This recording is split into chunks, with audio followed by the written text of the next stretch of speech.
When I was a grad student, there was a time when I had applied to more than 100 jobs, but only received one interview that unfortunately didn't lead to any job offer. When I consulted with a few friends who were already working in the industry, I realized the problem is with my resume and I should make major changes. Once I rewrote my resume, the tables turned and I started getting plenty of interviews. Surprisingly, I even got interviews from top companies for positions I wasn't really qualified for. In the past 12 months, I've helped 15 people rewrite their resumes and land their dream jobs. That's what led me to create this video to help even a larger audience. In this video, first, I'll explain common mistakes you should avoid by roasting a typical resume.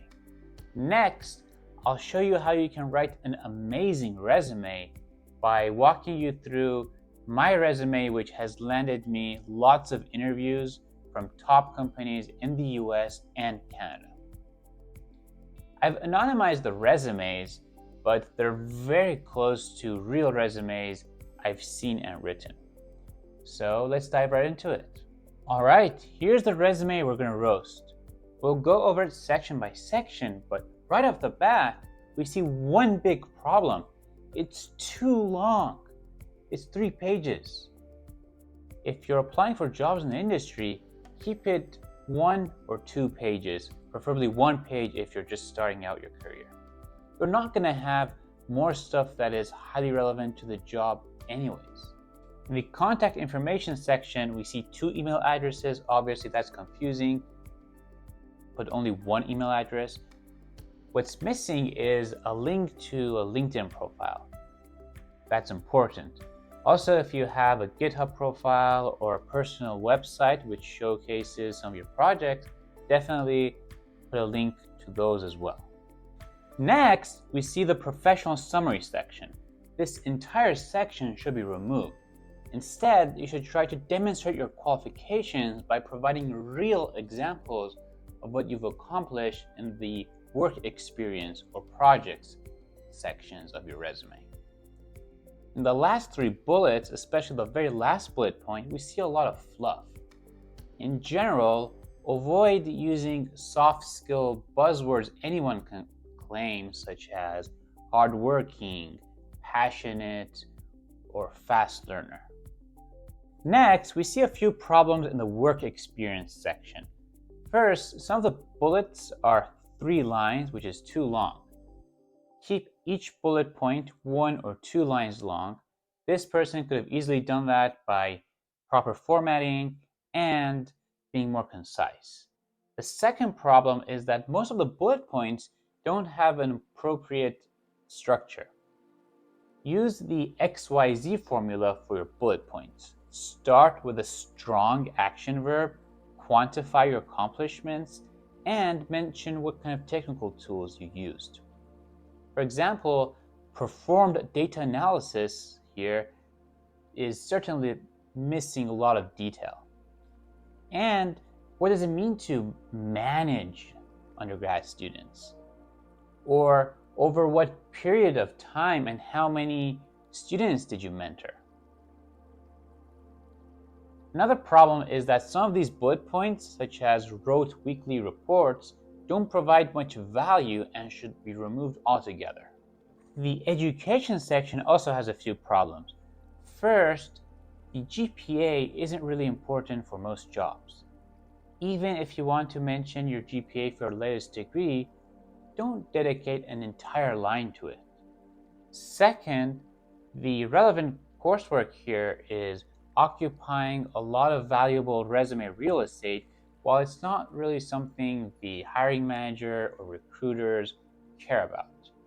Only include the relevant coursework if you're a freshman or sophomore in college, or you don't have enough personal projects or work experience to include in your resume. Third, the names of your supervisors for your older degrees really don't matter, and don't waste space for those. The skills section here is honestly decent.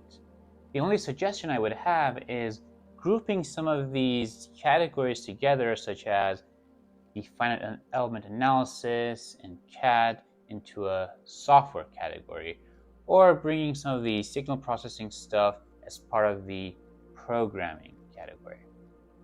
The honors and awards section should be removed entirely, especially since none of these awards are really that impressive. For example, we see a grad school scholarship listed here, but the reality is that every PhD student receives those scholarships.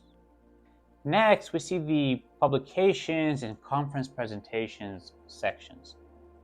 These sections aren't really needed for most industry jobs, but if you're applying for research-oriented jobs, it doesn't hurt to include them.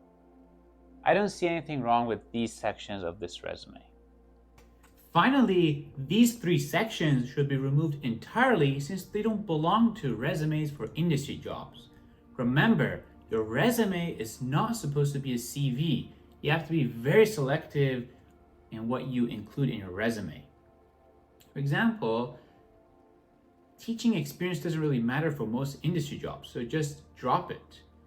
And fluency in languages doesn't matter either unless the job description requires that you're proficient in other languages. And you're not really expected to list references in your resume. Also, if you have a hobbies and interests section, drop that as well, since the recruiter and hiring manager aren't really care about whether you play violin, go hiking, or do artwork. When you include such irrelevant sections in your resume, you're not adding any value to your resume, but also signaling that you have no idea what's important for the job. All right, now let's look at how a well-written resume should look like. This resume is a slightly modified version of my own. In the personal information section, first we see my name with a big bold font. Next, we see the city and state I live in, not my full street address. Next, we see that I'm a green card holder. That really helps if you've come to the US from another country. And in the following line, we see my email address, phone number, and hyperlinks to my LinkedIn profile and my GitHub profile. Note that we don't add my gender, marital status, religion, or other personal information. Next, we have the education section. I try to be as concise as possible here and use minimal space. Once you gain a few years of experience, you can move the education section after the work experience section. Next, we see the most important section of any resume, which is the work experience section. A few points are worth mentioning here. First, I try to make sure every bullet point follows the XYZ formula we discussed earlier. Second, I explain my more recent experiences in greater detail while summarizing my older internship experience in just a single bullet point.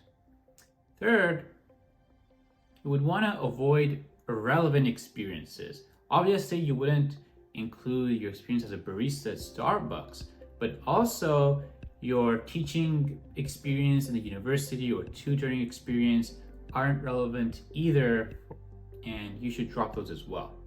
And finally, if you don't have enough work experience, you can add a projects section where you talk about your university projects, hackathon projects, or other projects you're proud of.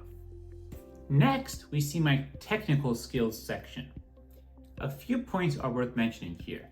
First, I only include technical skills that are relevant to the jobs I'm applying for, and I avoid universal skills that anyone has, like Microsoft Office or ChatGPT or Visual Studio. Second, I avoid listing soft skills like leadership, teamwork, or time management.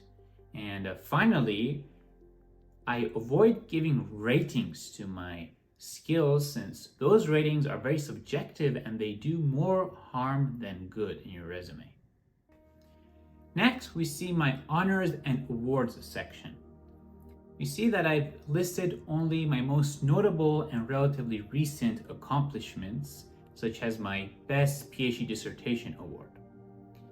Also, this section is on the second page of my resume, not the first page, since frankly, these awards are less important for industry jobs. Finally, we have the publications section. Again, this section doesn't matter for most industry jobs, but I've included them because I'm applying for research-oriented positions, and in the job descriptions, they explicitly state that they're looking for someone with a track record of high-quality publications.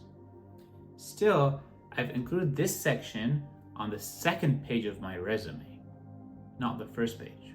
There you have it. Now you hopefully have a better understanding about the most common mistakes in writing resumes and how you can represent the best version of yourself in a well-written resume. Go ahead and apply those changes to your resume since your resume is one of your biggest assets.